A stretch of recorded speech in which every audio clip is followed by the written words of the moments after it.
pretty much being screwed, like a lot of resentments, a lot of anxiety about what's not happening, a lot of perceived threats. And, I was listening to him and I was going, well, like for me, I came into recovery and it was like 20 years of untreated alcoholism. So the alcoholism had like the total proprietoriness of the Petri dish of my life, and it was concocting its own little mutations, yeah. And after about 20 years, it had created a lot of Frankenstein monsters, and now I didn't have my relief, which was getting loaded, yeah. And so you get to see your creations or your makings. Like, Dr. Frankenstein finally comes to the awareness, look at what the fuck I've done, And now they seem to haunt you for quite a while. But the fact is, the program, and it's just a jumping off point, but it has the ability to decrease your mental condition so that another condition increases. It doesn't mean that there's anything added to the other condition. It's just its relevance in your life increases. Yeah, you can't add on to spirit or awareness, but its influence in your life can increase when the influence in your life that's driving you crazy decreases. Yeah. So when you start getting out of that Petri dish of self, that I, me, mine, that incredible concoction of the importance of the self loop of importance, just constantly everything going back to the you that you're not, and having that you that you're not regurgitate the meaning of what things are for you that you're not. Yeah? When that Petri dish gets shifted, when something turns and then you now start living from other principles and other ideas, and it starts, the mental condition of selfing decreases, something is going to increase in your life. It's not like you have to stoke the fire. The fire's already there. You just have to stop stoking the fire that you're stoking. So when you stop throwing the logs of your life, meaning your attention and interest and your belief and all like this, because your mind is very powerful, yeah? When that mind's power in all of its ways, interest, attention, belief, yes, assumptions, is when it stops being stoked into selfing, yeah, then what occurs is another aspect of mind, its influence increases. And because you're conscious, then you now start becoming conscious of that. Yeah? Where before you were conscious of every slight, every perceived slight, every this, every that. Every little pimple on your nose before you went to school or whatever like that. Now you're conscious of what can't be seen. But now what can't be seen becomes a major influence in your life. And you know what occurs is that how you travel here in the seen world gets lighter. Yeah? Because that's the one influence we've been looking for. But you can't get relief from things. You can't use things to get relief from things. Yeah, you can't. So we now sense the spirit or no-thingness, and that sense starts influencing our life in the traveling through things, and as seemingly a thing, and we start traveling lighter. In other words, you start living the Rule 62 of the program, which is you stop taking yourself so seriously. Yeah? And the most serious you can take yourself is to take it to be you. You can't take anything more serious than that. And you stop doing it. It's not like you practice stop doing it, because if the Petri dish of selfing was still the dominant influence, then if you tried to get out of self, that would be self trying to get out of self, which is just another concoction of selfing. Yeah? It says, oh yes, I'm going to study about myself, and I'm going to learn about myself, and by learning about myself, that will lead me to freedom from self. The learning about yourself leads you to a disinterest in self. That's what it does. If you truly learn about self, you get disinterested in it because it's not you. That's the greatest teaching. It's not like you learn about self and now you know why you're fucked.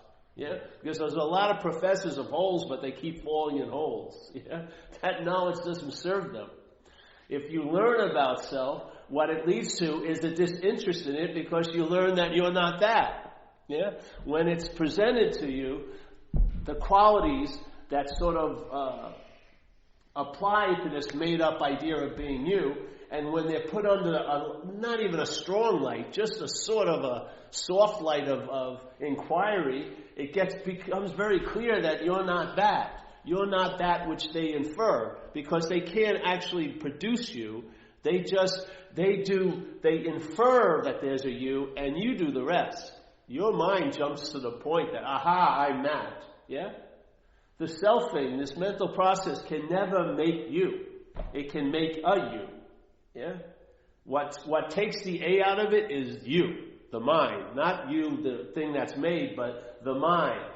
So there's the selfing infers that you're a doer. Yeah? It infers that you're the one that's conscious. It infers that you're seeing, hearing, feeling, tasting, touching.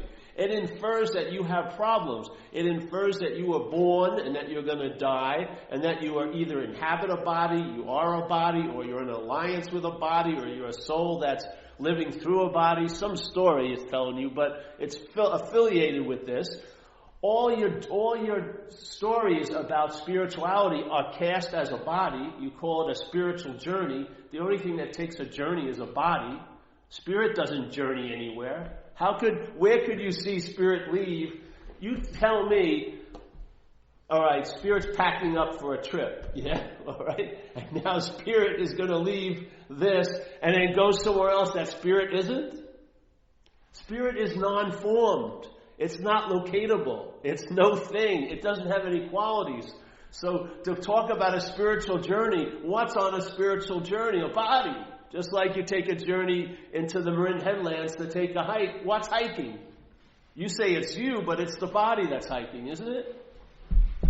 The body is doing the efforting. So we cast a spiritual life defined by being a body. The language is incredible. So the idea of taking a spiritual journey when you wake up to the spirit is totally ridiculous. I mean, how can everywhere go anywhere to find itself? Everywhere it is there. Yeah? And there's no not there in everywhere. And this stuff falls on you, and it just cascades revelation in a sense. It hits you, and downloads occur, and what was very confusing becomes super clear. Not by perusing tons of books, but just by being what you are, which is conscious. Yeah? You finally put attention on what you actually are. Not the body, not the thoughts, not your possessions, not your position, but the awareness of every position, of every thought, and of the body.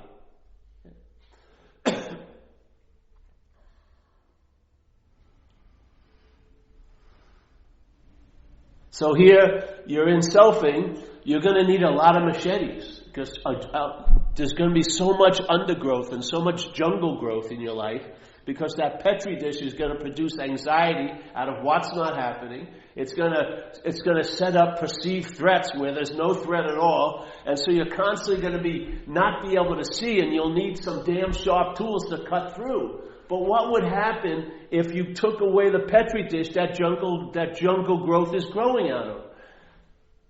It wouldn't grow. You could put the machete down. You could put the lawnmower down, because now you'd see. Yeah? You wouldn't need a well-worn path that has been there for thousands of years. You would see your own path that day. You would know your seed assignment, not your seed assignment place that your church says you're in, or that your business says you're in, or that your upbringing says you're in, but you'd find your own seed assignment. You'd recognize it. You'd know that this is it. And then the idea of, I should be doing something else, would be so fucking ridiculous. Yeah? It would be like, all the belief in all those fake balloons would be sucked out. Yeah? They wouldn't be able to blow up, and they wouldn't be able to block you from seeing the sky. Yeah? The balloons would be there, the possibilities that they could be blown up would be there, but what they need is you blowing them up, and that wouldn't be occurring anymore. Yeah? And even if a few balloons pop, you start seeing the sky. A few more balloons pop, you see the sky. And after a while, a balloon arises, you still see the sky. Yeah? Because you don't forget the sky, even if it's filled with balloons anymore. Because now you have a first-hand whack that there's sky and sky alone. A balloon may arise and may appear and then pop, but the only way it can block me from the sky, if I take myself to be in the position of looking at the balloon, from this balloon in itself, this idea of being a self, yeah? That's already a balloon. We're not saying pop the 800 other ones, pop this one. Pop this one, and then a balloon will be a balloon. It's what it means to you. That's what causes it to have the power to block you off from the sunlight of the Spirit. It doesn't have it in and of itself. It's your power. Your power given to that idea that you're a loser that allows that thing, that crazy freaking idea to find root in this insane Petri dish and then to grow. Yeah. But it has to be blocked off from the light, because if the light hit it, it would be dismissed. Yeah. This is the easiest off the way, I swear. I don't do anything in a way. I do the things I do that you would say promote a spiritual condition. I like doing. Yeah, I don't do them like a game plan every day. I like doing them. Yeah, I like that view. I like the clarity. And when I need a reminder of how it could be, I go to a meeting and I listen to people and I follow what they're saying and look at where it came from. And it's usually rooted back into some form of reliance on self every time. Yeah? Now, why would I cast myself as being the one exception to the rule I keep seeing displayed every time I listen to anybody and think I could be that runaway self that does great? I just listen. I say, I don't want any part of that. You know, my life is an incredible benediction and gratitude for what's absent in it now. I swear.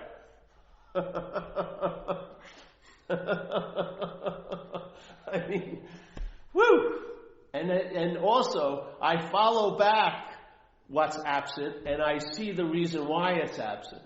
Because this bondage to self was broken. And how it was broken was it was seen that it had never been cast in any kind of foundry. It had no ability to bond me whatsoever. It was my belief in it that caused it to seem to be so. Yeah.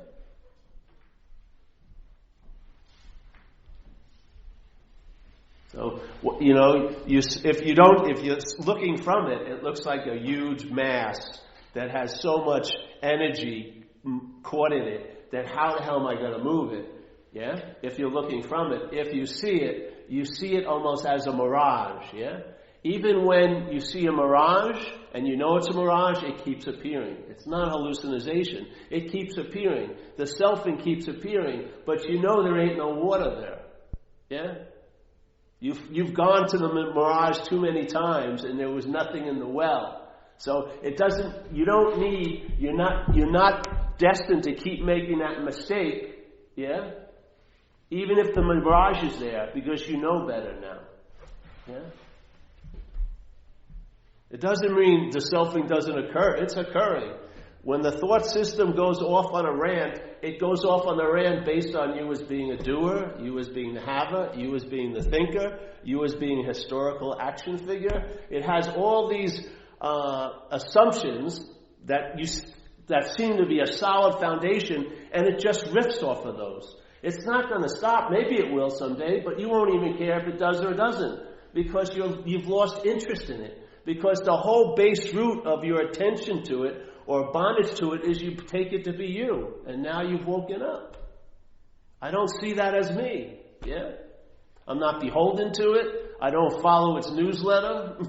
I don't subscribe to it. I don't watch its new releases. I don't buy its golden oldies.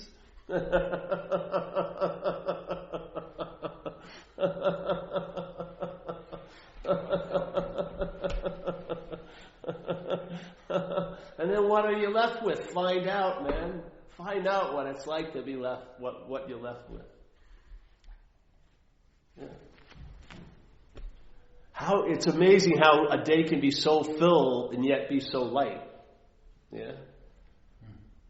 It's so light, but it's so full. When you were trying to fill your day all the time, it was empty at the end, wasn't it? Quite a lot. Now it's light as hell, yet it's so filled. Yeah.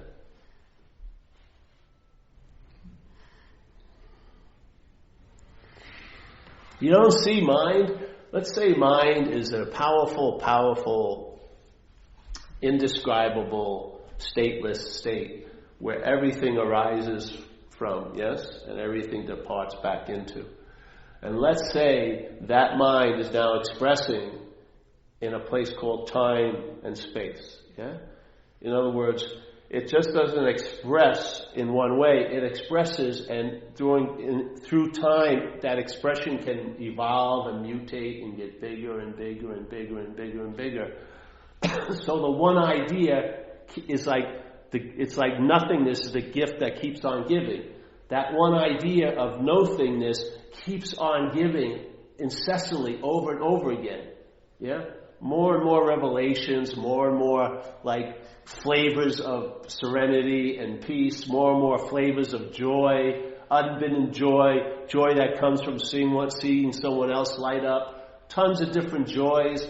It just doesn't give you one size fits all because it's in time. So the mind is expressing in time. So it's going, instead of just curling around you once, it curls around you in all these different ways because it has years and years to do it. So your idea of love or clarity 8 years ago maybe is totally different, yet it's from the same seed. Yeah? But that seed has been germinating now for 8 years, so now it's germinated a certain type of the same plant, let's say of freedom. But now this is, let's say, a very tactile, sense-felt feeling of freedom. Then maybe 8 months ago it was a clarity, not in any form of type of entity feeling. Yeah, just totally gone. Yeah, all these different things. This is mind expressing. Yeah, for it to have a dream, it needs time and space, and it's doing that. Instead of living the nightmare that we live when self-centeredness is framing the mind, we've questioned the frame, we've entertained, hey, I may not be that, and now the mind isn't being contracted to move through this very, very small frame. It's now just blew the frame apart. Yeah? So what was excluded, if I do this, I can't do that, is included. You can make money by doing what you love. All these things that you said, no, it's got to be this way or that way. New. It can be any way the mind wants it to be. Yeah? It's incredible. Things that you had no idea that had been partitioned and placed on a hierarchy, they all get dismissed, and then things get put in different levels and everything like that. Yeah? And it's just a wonder. Yeah? It's like beyond when you were a kid, because in the wonder and awe of being a kid, you didn't know that there could be anything else. Now you, let's say, have had years of that exquisite mental suffering of long-lasting, independent terminal uniqueness, and now it's been reverted back to the wonder and awe. So there's this huge amount of gratitude that goes along with it, which I didn't have when I was a kid because I didn't know any better. I didn't know there could be a hell at the point where I was at. I had to grow into that option of hell. But I did grow into it, the mind did, and I lived in a sense that way for 20 years, and now to be relieved of that is an incredible provoker of gratitude. And yet there's the wonder and awe I had when I was 4 or 5 years old. Every time I go in the water, every time things happen. Yeah. Deb see me, I have the biggest smile like when I was 4 years old when I come out of the water. Every time. There's no effort at all, it just happens. What was blocking that? Well, will I be in the water tomorrow? Oh, did I didn't get a big wave. This was a bad session. All those things used to block it. They now have no influence. So the kid-like experience can just shine through. It's wonderful. Yeah.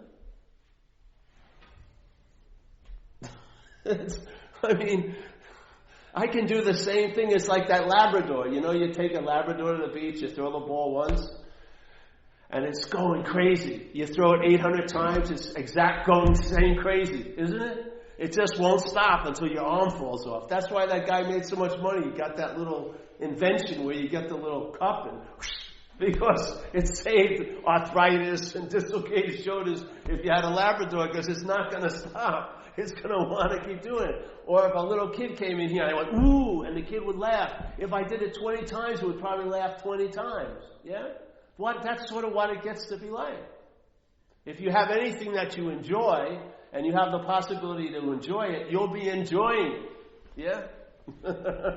You'll be available to it. Yes? One time or 80 times. It won't matter. You're still available. Because now your availability isn't based on mental considerations of, I'm going to withhold myself now so I can embrace the future now. That's going to be so much better. I'm going to say no to everything that the day is saying to me because I'm saying yes to that future day that I know is going to be great. That's gone. It's dismissed. You realize all these fucking petty tyrants that were controlling the ebb and flow of your interest and attention have been kicked out of holding the faucets, the spigots. Yeah. If joy comes, you pay attention to it. Oh, I wasn't expecting you. I'm not on I just thought I would be at the retreat when this joy came. I'm supposed to be at work, so no, I can't have. No, joy supersedes everything. Yeah, the pause supersedes everything. Pledge allegiance, like Jesus says. If you seek the kingdom of heaven, and all things will be added unto you. He wasn't joking in a way. Yeah. What was that? Seek the kingdom of heaven, and all things will be added unto you. Okay. Yes.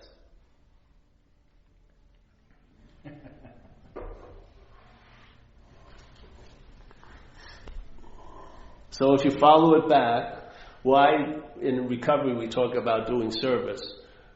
Obviously, why? Because service takes your attention out of your little gravitational field of I, me, my, doesn't it?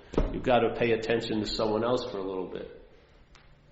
That's why it works. It's based on the problem. That's what defines the solution. That's why the third step in recovery is to turn one's will and life over to the care of a higher power, because you're not managerial quality. That's it. Yeah? But also don't forget to see myself in them. Yes, you can see that. There's tons of benefits. But I'm saying, like with these, I was at a meeting today and they were talking about it as if it's an option. It's not optional service. You have to do service if you have alcoholism. You have to do it, at least in the beginning, because there's no way you're going to break the gravitational field. Self never going to leave self. Yeah? So if you're identified as self and you want to get out of self, you're not going to break the gravitational field of selfing. Yeah? But service pierces it. Because you identify with something greater than yourself at that moment. Let's say it's the program or just, you see someone suffering. And that's enough to puncture it, the membrane of self. And then some of your attention goes out. And when it goes back into the membrane, you feel better. Yeah? Don't you? When you have forgotten yourself, you feel better, don't you? That's the whole thing. There was a great master, Dogen, of Japanese Zen. He says, to study Buddhism is to study the self. To study the self is to forget the self.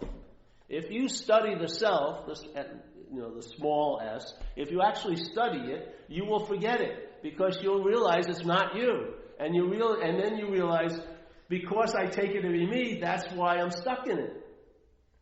Yeah? It's not like self is something that's coming and fucking with you. You are totally engaged in its manufacture.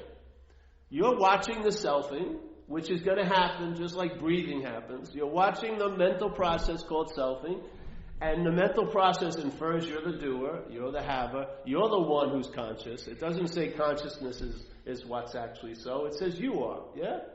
And if you listen to that narrative, all the thoughts that go through your head, couched in that sound of the language, yeah? If you're listening to it unconsciously, there's a leap the logic of the mind makes, which is, if there's an action, there must be an actor. Yeah? If there's a thought, there must be a thinker. If there's a feeling, there must be felt. Yeah? It makes this, and it sounds logical. So if there's an action happens, I must have done that. Yeah? If there's thinking, yeah, I must be the thinker. Once it makes that, yeah, Hey, bro, how are you? See, here's our master visitor. Hey, bro, how are you? Give him a hug. Okay. We're going. I'm not hugging you. See you tomorrow morning? Yeah, I'll call you. See you, Cullen. This is Cullen, Zen Mark's son. Cullen, bye-bye. See, there you go. This is going to be our weekly new master. We'll bring a new master in every week. Next week will be a cat.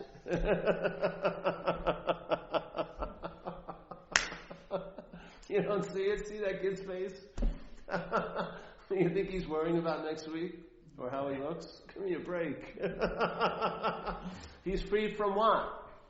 The bondage of self right now. Yes? He's more open to that freedom than most of us are. He has been bound for a while. Yes?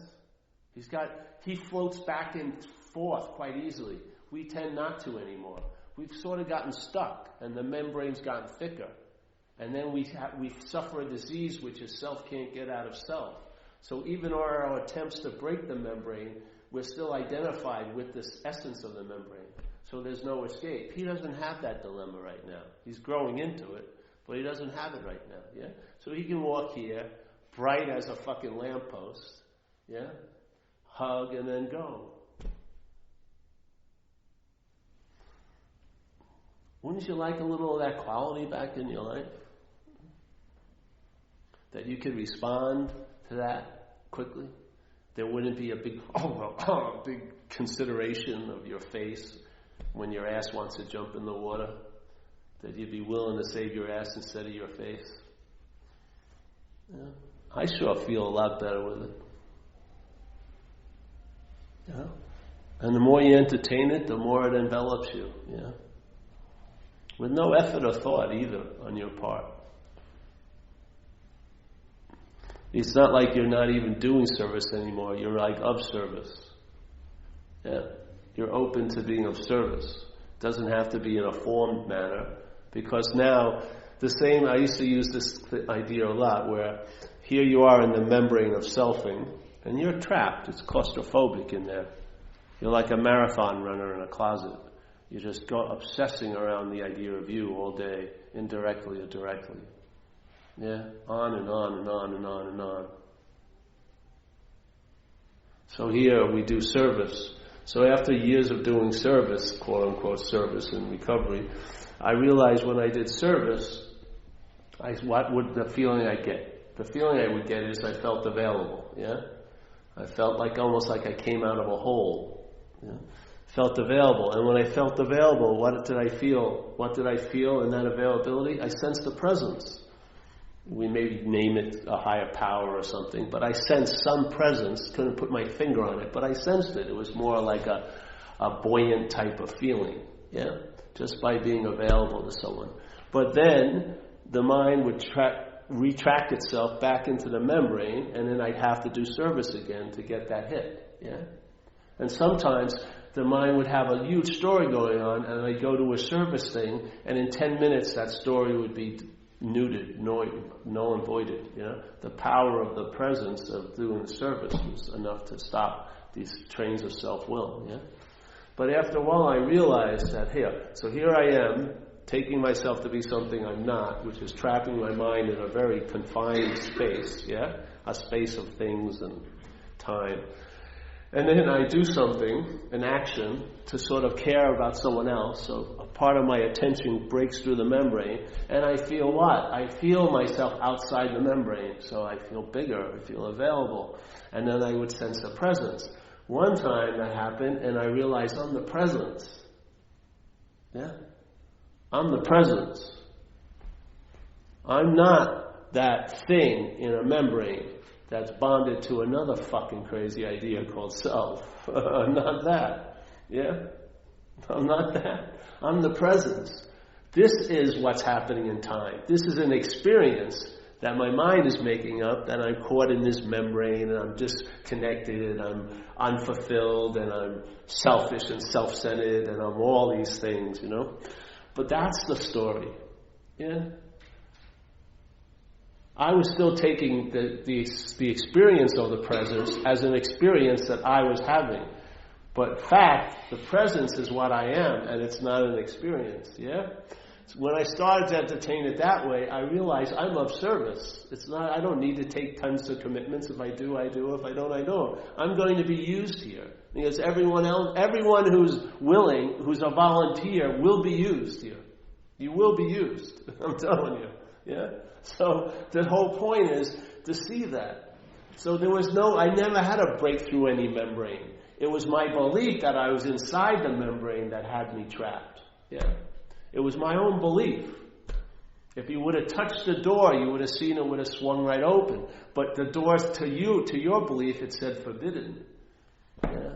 It's a story. Yeah. But it's a story that we're had by. And what happens is, when there's the relief, now you have stories, which is sort of fun. Yeah. But then, at that point, you're had by a story. That isn't that much fun. Because now you can't break out of the theme of the story. And I'm telling you, the theme of the story of selfing is not to be happy, joyous, and free. I'm telling you. And you're going to be bound by that theme. You're not going to be able to break out of the pages of that story. But when there's a relief from that bondage of self, you have a story. It's fun. It's an expression. You're a unique, quirky little freaking character. Yeah. It's meant to be enjoyed. But once it has you, and then you're defined by it, no. So, start in a simple point. You've been here before, haven't you, Miss? No? Do you know where you are? So I met a friend of yours in Costa Rica. Oh. And he suggested that I... Marcos. Yes. Marcos. Tell him I said hello when you talk with him. And then you can blame him for your night. He suggested I come and hear you speak and he spoke highly of you. Oh, great, yes. So I don't know exactly where I am right now. I'm here. Yeah. Well, let's break it down to something. There's mind modalities, yes? And so there's one main modality, which is self-centeredness. Most people are looking from that frame, like this, yeah? There's the frame of self-centeredness. And so your life is defined by that frame. Every picture, every experience is influenced by the framing of the experience, yes? So let's say there's mind, or spirit, or whatever you want to call it. I like mind. So mind, let's say, is a much huger thing than what it's being defined as in self-centeredness. In self-centeredness, it's taking itself to be a long-lasting, independent, separate entity, yeah? An action figure. It's taking itself to be the doer of actions, to be the thinker of thoughts, to be the hearer of sounds, to be the taster of tastes and stuff like that, when that's not the case, actually.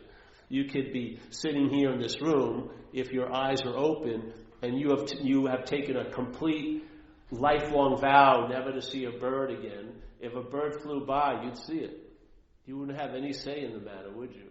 As long as your eye was open, you would see that bird fly by, because the eye is facilitating consciousness. Consciousness is available. It facilitates through an eye, and it's called vision, and so it sees what's ever in front of it, as long as the eye's open, yeah? Now the selfing, which is a mental process, is an idea that the mind runs, which is, it says, I'm the one who's seeing, yeah? I'm the one who's feeling. And so the attention and interest and the honoring of spirit or consciousness is forgotten, and now you become the false god in a way, yeah? So now you believe you're the doer. You believe you're the haver. You believe you're the mover and shaker. You believe you're the Alpha and the Omega. And in that position, you now suffer the qualities that you're going to suffer from the lack of attention to what is. Yeah? It's just that freaking simple. And then you watch it. It's like a Petri dish. The neuroses just keep multiplying. People get weirder and weirder and more perverse, and it's just spinning out of freaking control. And all you really need is a sense of nothingness instead of all these things. Yeah?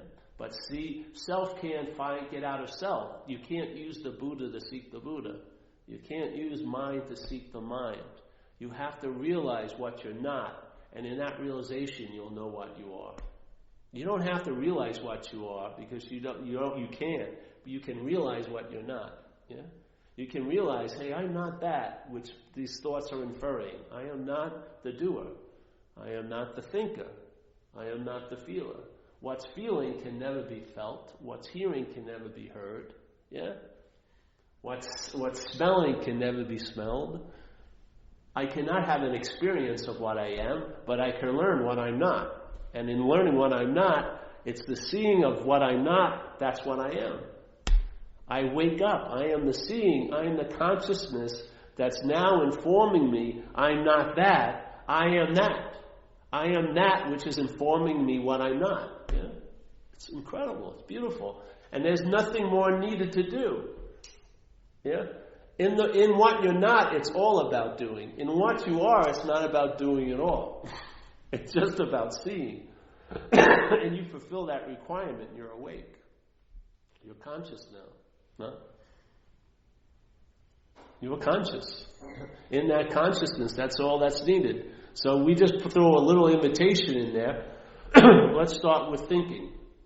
Now let's take another, the thinking is happening supposedly in the brain, which is an organ of the body. Let's take another functioning of the body, digestion.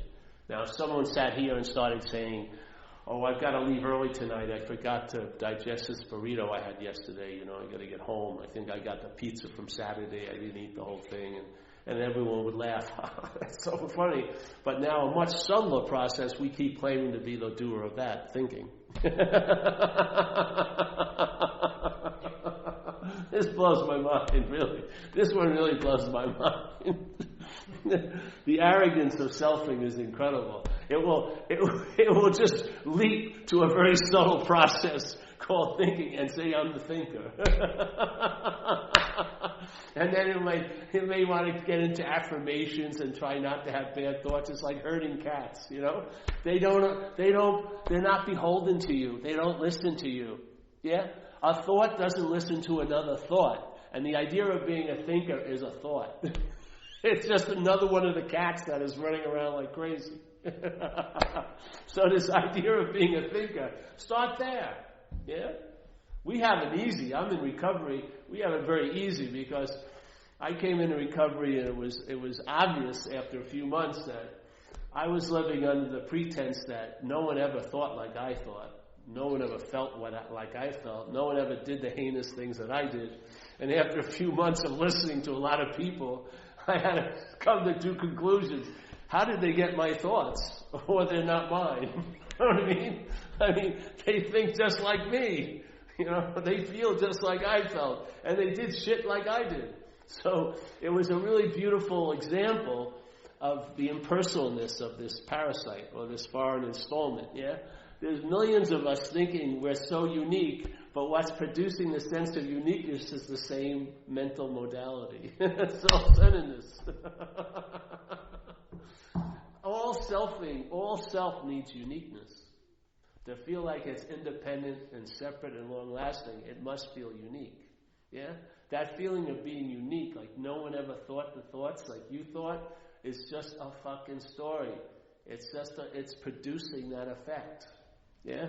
It's using your juice to produce it. If you're believing the thoughts, just like someone came into this meeting yesterday, I feel really disconnected. So after the meeting I said, well, who's been telling you that? Where did you get that information you were disconnected? From the fucking head. Yeah? That's the problem. So now you're sitting in a place totally free, no problems whatsoever, but you've made one up. I'm disconnected from this place where I always feel good. A meeting. It's made up. You see? It's made up. This whole thing is contrived. It's all seemingly. It's all appearing to be true or false based on you. Yeah? So if my head says I'm disconnected, I look at it and I'm aware that it said I'm disconnected. You know what I mean? While knowing I can't be disconnected. It's sort of like the idea of trying to get into the moment when you can't be out of a moment. Yeah? It's pretty insane, isn't it? There's tons of books about how to get into the moment. But have you ever entertained, can you actually be out of a moment of your own life? Can you? Have you missed any moment in your own life? You may have thought you missed it, but you were there. Yeah? You've never been out of a moment. Why would we want to be trying to get into the moment if we can't be out of it? I would think it would be much wiser to realize I can't be out of the moment. Yeah? I tried the first one. I did classes. It was like, the book. You get the first book, How to Be in the Moment. And then the next would be How to Really Be in the Moment. And then the third edition is How to Really, Really Be in the Moment. And I followed it, never read the whole thing, but I do all the exercises and everything. But what it really affirmed without me knowing it is that I could be out of the moment. Yeah? That was what the whole point of the selfing is. It's not about getting out of it, being in the moment. It wants you to believe that you can be out of the moment. That's where it plays God. It has you believing insane assumptions. That's its playing God. So if you believe you can be out of the moment, then you can believe you can get into the moment. And it'll keep you busy trying to get into the moment, but it's just reaffirming the belief you could be out of the moment. I'd much rather go to that belief. Can you be out of a moment? If you get that, what is there to do? You can't get more into here. You're here. And then what happens is, bing! You recognize you're here. That's the beautiful message, yeah? You recognize, hey, all right, so I finally got the basic ground back in place. I'm here, yeah? I was living the idea that I'm not here, yeah? That was the assumption most of my day was built on. I'm not here, yeah? All right, let's get that thing out of the way. Now let's get a solid foundation to my experience here. I'm here, okay? Let's start there. Okay, once I realize I'm here, I have what? Immunity to there. Yeah? So when my mind starts farming or mining for anxiety and what's not happening, you're going to be really fucked next week, Paul. Like 3 weeks from now, your girlfriend's going to be sleeping with your best friend. You better have a preemptive attack already, like this. All that stuff that's trying to grab my attention, I have an immunity to it. Why? Because I'm here. Yeah? I recognize blue is blue. I'm here. I'm not there. Yeah? What would happen as soon as you recognize something's not happening? What more do you need to do? Do you need to seek relief from what's not happening if you recognize it's not happening? There's already relief. The relief is based in here. The relief for there can only be found here. You're not going to get relief from there and there. As soon as you send your dogs of thoughts out there to find relief there, you're fucked there. Yeah? And when you're fucked there, you're fucked here. Then you want to start getting out of here. That's how insane it is. You start wanting getting out of where you can't leave. I got to get out of here. This is driving me crazy. The here isn't driving you crazy. The belief in there and then is driving you crazy. And where is it driving you crazy? Not there and then, but here. This is about, okay, let's get the basic facts down. Are you here? Can you be out of a moment? No. Okay. Well, I'm having such a difficult time locating myself. All right, well, look at your feet, and here you are. St. John's Presbyterian Church, Wednesday night, I think. Okay, let's start there. All right, that's pretty good. Now the head goes, but you're really going to be fucked. You're probably going to have cancer 5 weeks from now. You're going to have such a freaking immunity to that idea. Just because the here has an incredible gravitational pull. In what's not happening, anything can happen. Yeah? Whatever your imagination can entertain can happen in what's not happening. But here, it has a quality what's not happening doesn't have, which is it's happening. It's not much, but it's everything. Yeah? It's a big enough anchor to keep you from getting lost in those seas of what's not going on. Yeah? Start there. And all right, let's see. I'm trying to get out of self. How long have you been trying to get out of self? Every time I shot dope, I was trying to get out of self. Every time I was watching a movie, I was trying to get out of self. I mean, I've been trying to get out of self for a long time. How successful was it? Well, you can see it wasn't that successful if you're still trying to get out of self. I would imagine the addiction now is trying to get out of self. Don't you think? If you're still trying to get out of self, it hasn't worked. You're still addicted. It's another form of addiction. So let's entertain the idea, like it says in recovery, you don't have a problem. I don't know if you're in recovery or not, but you don't have a problem. You are the problem. Wow. If I'm the problem, we're pretty screwed, you know. And then if I'm a problem, when someone will misquote the book and say, we're recovered from a hopeless state of mind and body, it doesn't say that. It says seemingly hopeless, meaning it appears to be true or false to you. In other words, you're giving it all the meaning it has, all right? So if I'm the problem and there's a solution, what could that solution be? It must be that the problem is a misidentification. I'm taking myself to be something that I am not, and that's the problem. I can wake up to that fact, and that's the solution. Yeah? So from the solution's point of view, there is no problem. From the problem's point of view, right, you're going to be looking for tons of solutions. But from the solution's point of view, there is no problem. Once there is, if you wake up to, I'm not that, that's the solution, there is no problem, then there's no solution. That's just that, yeah? Like dog shit awareness, like just basic onness, just obviousness. It's not a special solution because you've seen the problem as imaginary, yeah? It was only a solution in name only. As long as the problem seemed to exist, then there was a need for a solution. The solution is the problem doesn't exist, therefore there's no need for a solution. That's the best solution. You can't screw up a non-solution. You can't get a turbocharged solution. Yeah, it's just the solution and then it ain't. And that's really the solution. Yeah. Now you're walking around all day as the solution. Nothing needs to be added on, and what's going to be removed is going to be removed like you're on an operating table and you're not the doctor. Life is just going to sort of pare you down, economize you. Things you thought were essential will drop away. Things will happen, and you'll be like under an operation. All the while, you'll be quite aware of what you're aware of. Yeah, that space, that presence.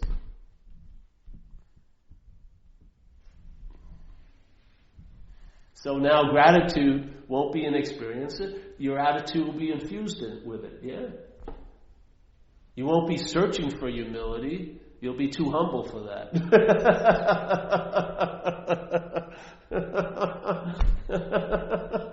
Searching for what? What? Humility. Oh. You won't be searching for humility. You'll be too humble for that. You won't have any idea of these words because it'll be closer to you than your breath. Yeah. Without any thought or effort on your part. It'll be like you'll be placed in a position of neutrality. Yeah. These things come to pass. You just entertain a possibility. That's what I did. I entertained this message when I heard it. And in it produced an unspoken yes. That became like the bedrock. And then a lot of downloads and stuff occurred that sort of just grew around that rock of that unspoken yes. Yeah. And it's like it puts out a presence. You sense it. And it's the thing that you've been looking for your whole life. You were claiming it to be something else or somewhere else, but it's actually what you really are. That's what you've been looking for. This disguise, this masquerade of being something you're not just needs to be questioned.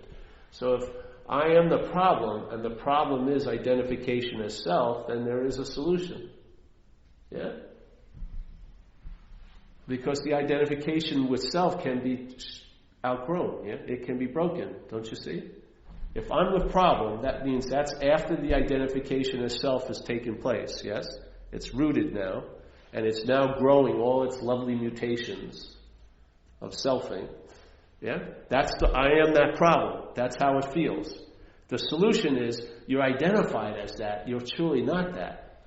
So in a sense, yes, you are not someone who has a problem, you are the problem, but because it's a problem of identification, there is a solution. I'm not that is the solution. Yeah.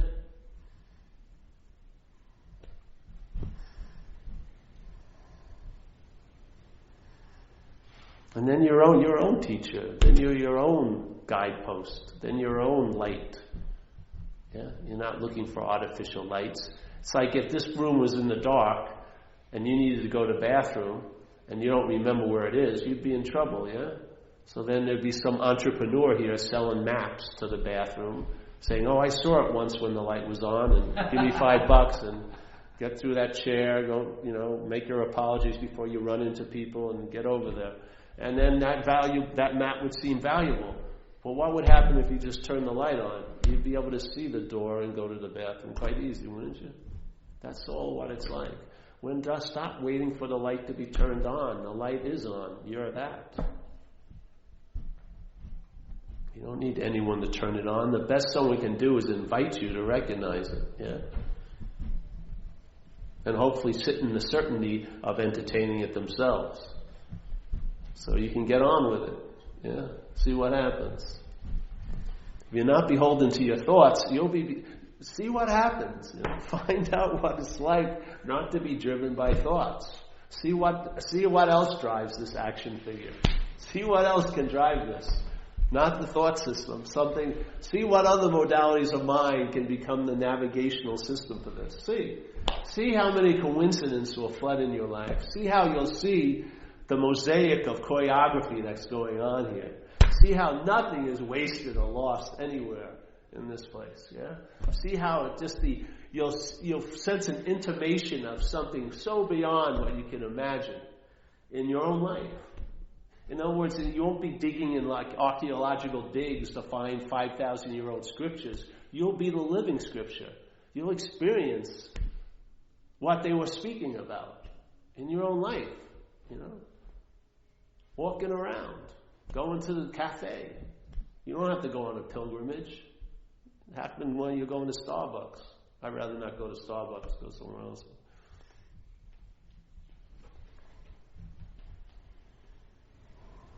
So, yeah.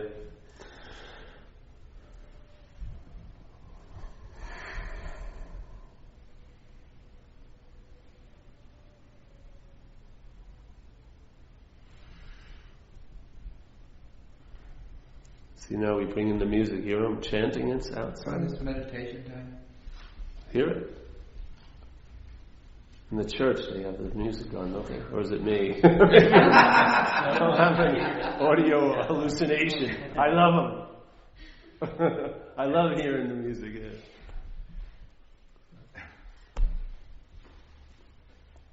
You got in touch with... He told me you were coming some months ago, though, eh? No, I only met him last... Oh, there's someone else who's going to send. Yeah, no, I only met him last month, and he actually gave me... he was giving me a ride from Costa Rica to Nicaragua, and then we hung out for a couple of days, and I'm from San Francisco, and he's like, my friend Paul lives there. Oh my I should go God. check him out. There you go. That's it.